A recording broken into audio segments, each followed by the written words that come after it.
Hi friends, ഇന്ന് ഞാൻ നിങ്ങൾക്ക് കാണിച്ചു തരാൻ പോകുന്നത് ഒരു ഡ്രസ് റീസൈക്ലിംഗ് അല്ലെങ്കിൽ അപ്സൈക്ലിംഗ് ഐഡിയ കേട്ടോ.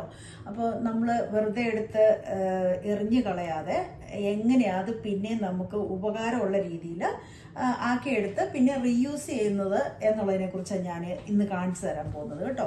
മിക്കവാറും നമ്മൾ ഒന്നിലും ഡൊണേറ്റ് ചെയ്യും, അതല്ലെങ്കിൽ അത് നമുക്ക് തന്നെ എങ്ങനെയാണ് ഉപയോഗമായിട്ട് വരേണ്ടതെന്ന് നമ്മൾ ചിന്തിക്കാറില്ല. കുറച്ച് നാൾ കഴിഞ്ഞ് കഴിയുമ്പോൾ അത് ഇല്ലെങ്കിൽ ഉപയോഗിക്കുന്നില്ല, അപ്പോഴേ നമ്മളതെടുത്ത് മാറ്റിക്കളയും. അപ്പോൾ എൻ്റെ ഒരു ഡ്രസ്സ് ഇരിപ്പുണ്ടായിരുന്നു, നല്ല ലിനൻ്റെ മെറ്റീരിയലാണ്, പക്ഷെ ഞാൻ അധികം ഇടാറില്ല ഇപ്പം. ഇതാണ് ആ ഡ്രസ്സ്, സ്ലീവ്ലെസ്, നല്ല തിക്ക് കോട്ടൺ ലിനൻ, ഫുള്ളി എംബ്രോയിഡേഡ്, ഒരു ആങ്കിൾ ലെങ്ത് അല്ല, ഒരു മിഡ് കാഫ് ലെങ്ത് വരുന്ന കുറേയേറെ തുണി ഉണ്ടായിരുന്നു എനിക്ക് വർക്ക് ചെയ്യാനായിട്ട്. ഒരു ഫിറ്റൊക്കെ ഒന്ന് ശരിയാകുന്നില്ല ഇട്ട് കഴിഞ്ഞപ്പോൾ. അപ്പോൾ പിന്നെ ഞാനിപ്പോൾ ഇടാതെയായി, കുറേ നാളായിട്ട് മടക്കി വെച്ചിരിക്കുക. അപ്പോൾ കഴിഞ്ഞ ദിവസം എല്ലാം അങ്ങനെ ക്ലീൻ ചെയ്തപ്പോൾ ഈ ഉടുപ്പ് അവിടെ ഇരിക്കുന്നത് കണ്ടിട്ട് ഞാൻ അതിനെ റീസൈക്കിൾ ചെയ്തത് എങ്ങനെയാണെന്ന് കാണിച്ചു തരാം കേട്ടോ. അതിൽ ആ ഡ്രസ്സിൽ നിന്നാണ് ഞാൻ ഈ ക്രോപ്പ് ടോപ്പ് ചെയ്തിരിക്കുന്നത്. പിന്നെ ഞാൻ വേറൊരു ടോപ്പും കൂടെ ചെയ്തു, അതെൻ്റെ മോൾക്ക് സാരിക്ക് വേണ്ടിയിട്ടാണ് ചെയ്തിരിക്കുന്നത്. അതും ഞാൻ കാണിച്ചു തരാം. എന്നിട്ട് അതിനെ ഞാൻ എംബ്ലിഷ് ചെയ്ത് വളരെ നല്ലൊരു ഇന്ത്യൻ ക്രോപ്പ് ടോപ്പ് ആക്കി എടുത്തു. അത് നമുക്ക് സാരിക്കോ ലെഹങ്കയ്ക്കോ എന്തിനു വേണേലും ഉപയോഗിക്കാവുന്ന പോലെ.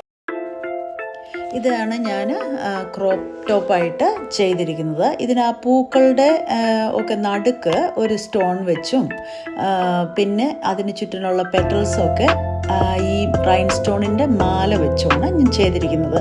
ഇത് ആമസോണിൽ നിന്ന് വാങ്ങിച്ചതാണ്.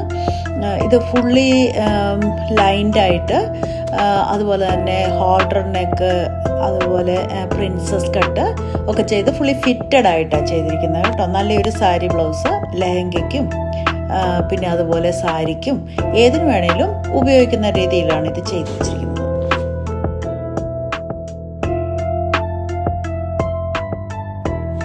ഇത് ഈ മാനിക്കൻ എനിക്കും മോൾക്കും ഞാൻ ഡ്രസ്സെല്ലാം ഡ്രൈപ്പ് ചെയ്യുന്നത് ഇതിൽ തന്നെയാണ്. മെഷർമെൻറ്റ്സ് അഡ്ജസ്റ്റ് ചെയ്ത് ഇതിൽ തന്നെ വെച്ച് ചെയ്തെടുക്കും.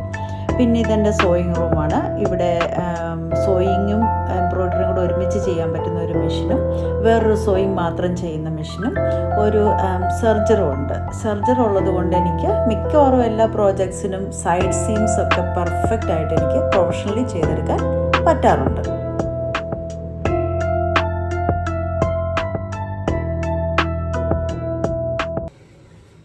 കണ്ടോ, ഇത് ഒരു ഹോൾട്ടർ നെക്ക് പോലെ ചെയ്തു. എന്നിട്ട് നിറച്ച് ഇവിടെ എല്ലാം നന്നായിട്ട് റൈൻ സ്റ്റോൺ കൊണ്ട് ഡെക്കറേറ്റ് ചെയ്ത് ബാക്ക് ഇങ്ങനെ ചെയ്തു. ബാക്കിലൊരു ഇത് ടൈ ഇങ്ങനെ ആഡ് ചെയ്തിട്ട് അതിൽ കുറച്ച് ഡെക്കറേഷൻസ് ഒക്കെ ചെയ്ത് ഇങ്ങനെ